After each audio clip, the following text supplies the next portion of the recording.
Your mind won't stop. You go to bed and it starts, running through every scenario, every possible outcome, every conversation you had, and every conversation you're afraid to have. You replay decisions you made years ago. You rehearse situations that haven't happened yet. You build entire worlds of worst case scenarios and then live inside them like they're real. And the exhausting part, you know it's not helping. You know that overthinking isn't solving anything, but you cannot stop because somewhere in your mind, the thinking feels like control and stopping feels like falling. If that's where you are right now, this message was made specifically for you. Let me describe your inner world right now and tell me how close this is.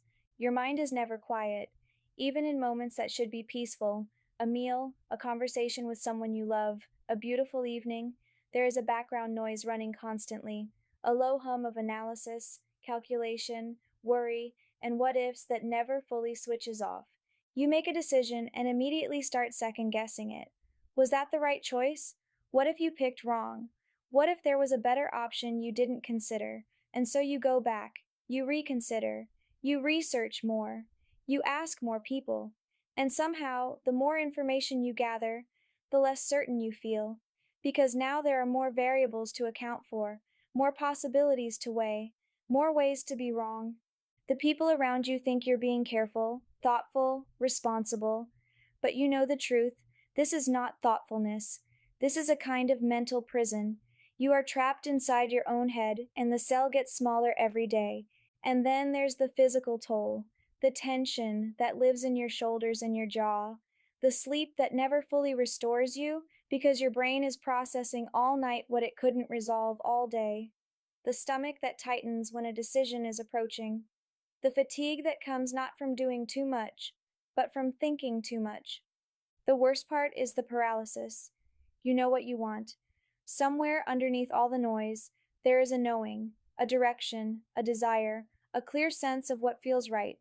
But the overthinking drowns it out, and so you stay frozen. Not because you lack intelligence or capability, but because your mind has convinced you that moving without certainty is the same as moving toward disaster. Here's the question that overthinking is really asking, underneath all the analysis. If I let go of control, what terrible thing will happen? That is the real fear, not the specific decision you're agonizing over, not the specific outcome you're trying to prevent. The real fear is that if you stop calculating, if you stop planning every angle, if you release your grip even slightly, everything will fall apart. And I want to speak directly to that fear today. Because that fear is lying to you, and it has been lying to you for a long time. Overthinking, at its core, is a spiritual issue dressed up as a practical one. It is not a thinking problem, it is a trust problem. When we overthink, what we are really doing is trying to do God's job. We are trying to calculate our way to safety, to think through every variable so thoroughly that we eliminate all risk, all uncertainty, all possibility of loss. We are trying, through the sheer force of mental effort, to control what we cannot control. And the reason we exhaust ourselves doing this is that we have not yet fully surrendered to the truth that there is a God who already holds all of it, every variable, every outcome, every path, every consequence, and that He is not indifferent to what happens to us. In chapter 65, verse 3, Allah says, "And whoever relies upon Allah, then He is sufficient for him. Indeed, Allah will accomplish His purpose. Allah has already set for everything a decreed extent." Everything has a decreed extent, a measure, a divine appointment. The outcomes you are frantically trying to calculate, they are already known, already held, already accounted for in a plan that existed before you were born. This is not fatalism. This is not passivity. This is one of the most profound and liberating truths in existence. You do not have to figure everything out, because the one who knows everything has already figured it out. Your job is not to calculate your way to the right outcome. Your job is to take the right step, the next faithful step, and trust that what follows is in hands far more capable than yours. The law of surrender is one of the most counterintuitive laws governing human experience.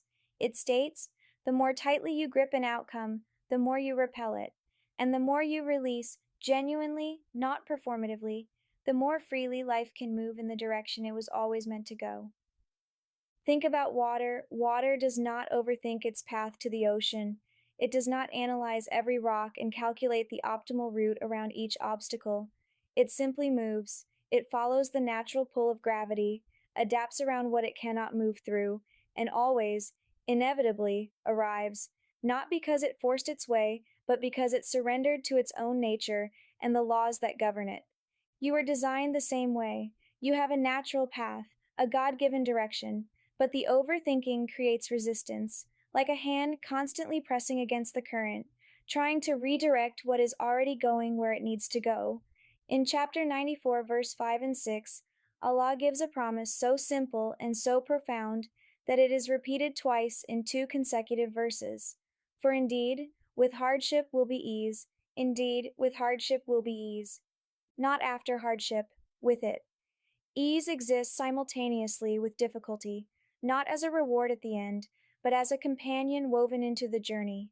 The ease is already present, the resolution is already in motion, but overthinking keeps you so consumed with the hardship that you cannot feel the ease that is right beside it.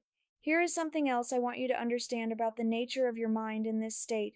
The Quran distinguishes repeatedly between the aqwal, the intellect, the reasoning mind, and the qalb, the heart, the seat of spiritual knowing.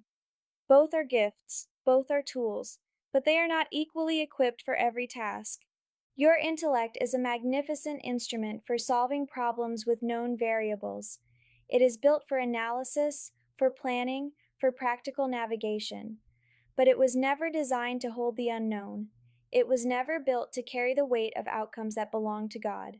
When you force your intellect to try to resolve what only God can resolve, it does what any overloaded system does: it overheats, it loops, it generates noise instead of signal. The heart, the qalb, is where trust lives, where peace lives, where the quiet knowing that everything will be okay comes from.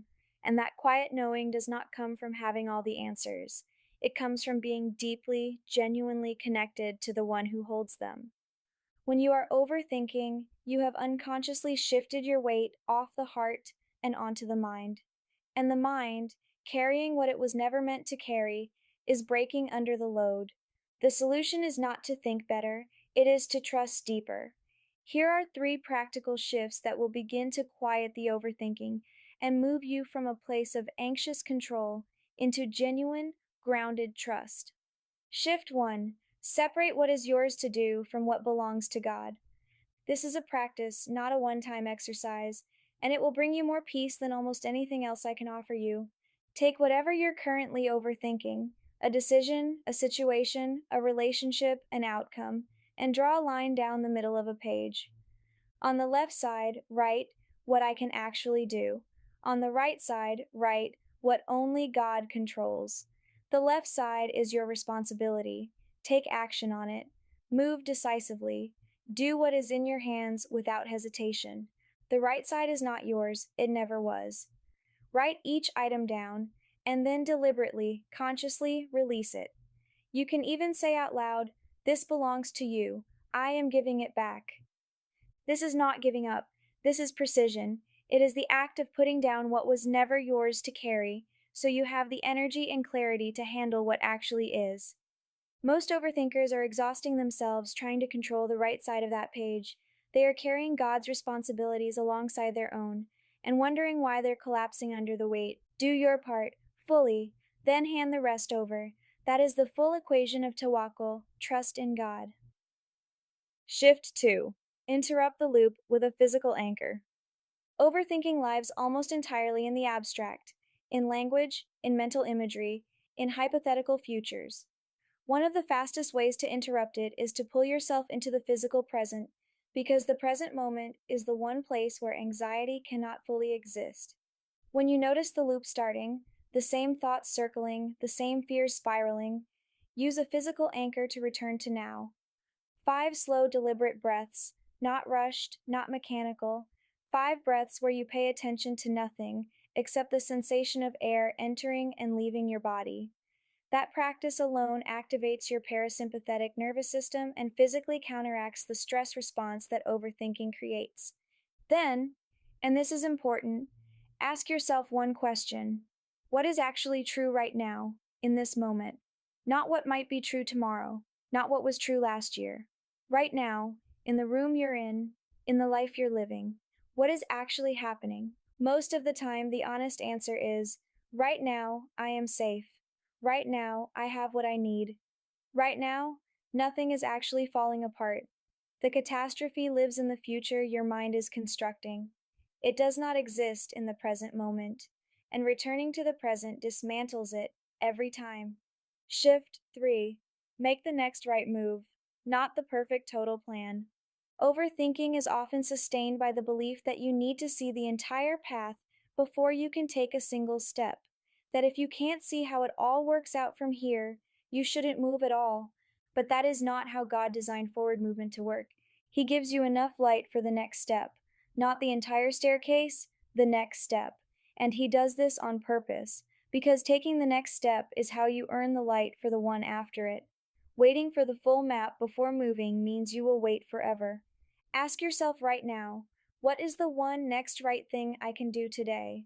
Not the perfect, comprehensive, risk free plan, the one next thing, the phone call you've been avoiding, the decision you already know the answer to, but keep circling around, the boundary you need to set, the step you've known you need to take but have been overthinking for weeks. Identify it and then do it today. Not perfectly, just faithfully. In chapter 3, verse 159, Allah says, "And when you have decided, then rely upon Allah. Decide, then trust. Not trust, then decide. Only after you've eliminated all risk. Decide with the information you have, then release the outcome to God." That is the sequence. That is the practice that breaks the overthinking cycle and returns you to a life of movement, peace, and genuine faith. I want to close by saying something directly to the part of you that is afraid to let go. I know why you overthink. I know it doesn't come from weakness. It comes from a place that has been hurt before, a place that learned at some point that if you don't stay alert, if you don't stay in control, something bad happens. Your overthinking is a protection strategy that was built out of real pain and real experience. And it served you. For a season, it kept you safe, but you have outgrown it, and it is now keeping you from the very life you are trying so hard to protect. You were not created to carry the weight of every possible future. You were not built to be the architect of every outcome.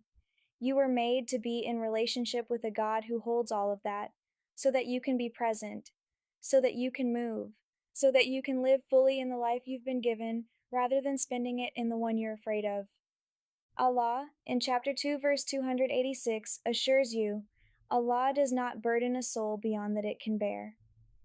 The future you are trying to think your way through, God has already been there. He already knows what is coming. He has already accounted for every variable you are losing sleep over. And He is telling you, you do not need to figure this out. You need to trust me.